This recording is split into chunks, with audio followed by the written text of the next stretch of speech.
You know, we see news headlines all day long, right? They just fly by. But how often do we actually stop and really read them? Well, in this explainer, we're going to do just that. We're going to take a single real-world headline and just pull it apart to see what's really going on behind the scenes. Okay, so here's the headline we're looking at. Iran-Israel war live. U.S.-Iran talks could be held in next 3 days, says Trump. Wow, that's a lot to pack in, isn't it? I mean, in just a handful of words, you've got conflict, you've got diplomacy, three major global players, and this really urgent ticking clock. It's absolutely designed to grab your attention. But the big question is, what is this headline really telling us?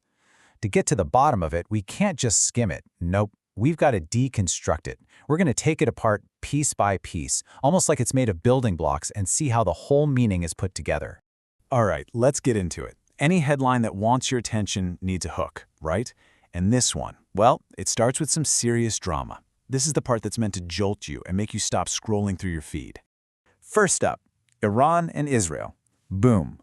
Right away, you see those two names together, and you just know this is a big deal. We're talking about a major geopolitical situation here, with tons of complex history behind it. The stakes are immediately super high. And then you get this word, war. Just one word, but man, is it powerful. It's so direct. They didn't say tensions or conflict. They chose war. And that choice is intentional, right? It's meant to tell you this is as serious as it gets, that we're talking about active fighting. And just to ramp up that feeling even more, they throw in the word live. This tells your brain, hey, pay attention. This isn't old news. It's happening right now as you're reading it. That creates this immediate sense of urgency, like you have to know what's going on this very second. Okay, but then, just when you think it's all about intense conflict, the headline does a complete 180. It pivots. It introduces something totally different. A glimmer of hope, maybe? A possible way out of this whole mess? And that pivot comes with this phrase, U.S.-Iran talks. All of a sudden, we're not just talking about war anymore. Now we're talking about diplomacy. And look, a new player just entered the game, the United States. So we've gone from a two-sided conflict to a potential three-party discussion. The whole story just changed. And it gets even more specific. It doesn't just say talks might happen. It gives us a timeline, 3 days. That little detail is so important.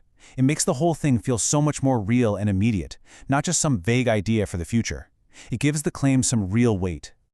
So let's recap. We've got a huge conflict, and then this very specific, very urgent claim about a possible solution. But now we have to ask the most important question of all, the one you should always ask. Who says? Where is this information actually coming from? And there it is, right at the end. Says Trump. You know, you could